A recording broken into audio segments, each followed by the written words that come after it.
Every single thing they did to you, the manipulation, the cruelty, the control, came from the most terrified place inside of them. Let's establish something that changes everything. A truly powerful person has never needed to dominate anyone.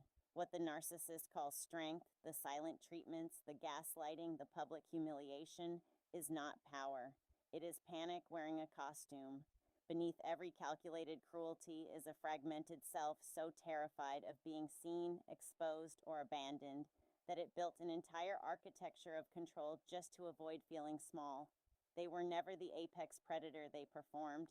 They were the wounded animal that learned to bite first.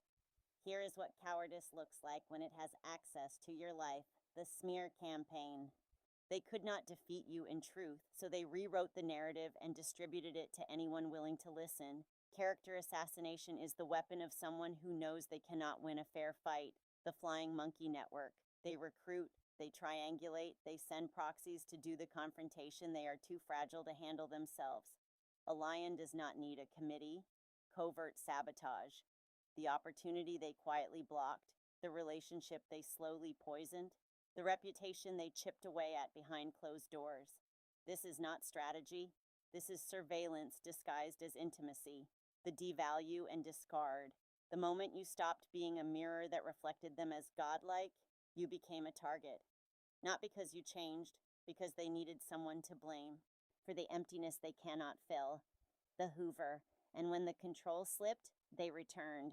Not because they loved you, because losing supply felt like dying to someone who was never truly alive inside. Here is the fatal flaw in every narcissist's architecture. External control requires a constant external source. They cannot generate worth from within, so they extract it. They cannot self-soothe, so they create chaos to feel relevant. They cannot hold power, so they perform dominance to simulate it.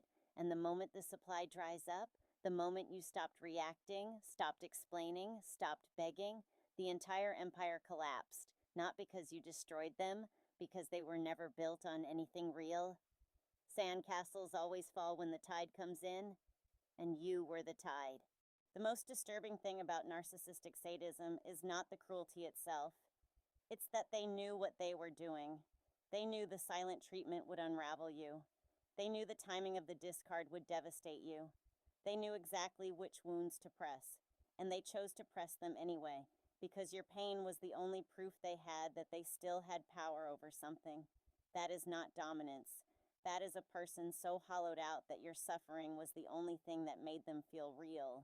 You were not broken by someone powerful. You were targeted by someone terrified who recognized something in you they could never manufacture in themselves: your empathy, your depth, your capacity for real love. They could not build it, so they tried to borrow it, and when you took it back, they had nothing left. The coward always reveals themselves in the end, and the chosen one, we were never theirs to keep.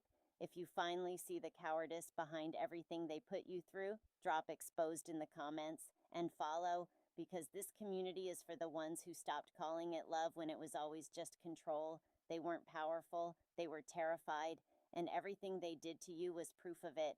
Allow them to lick their wounds in solitude. Stay bold, beautiful, and dangerous. Be sure to like, share, comment, and follow your tribe of alchemists.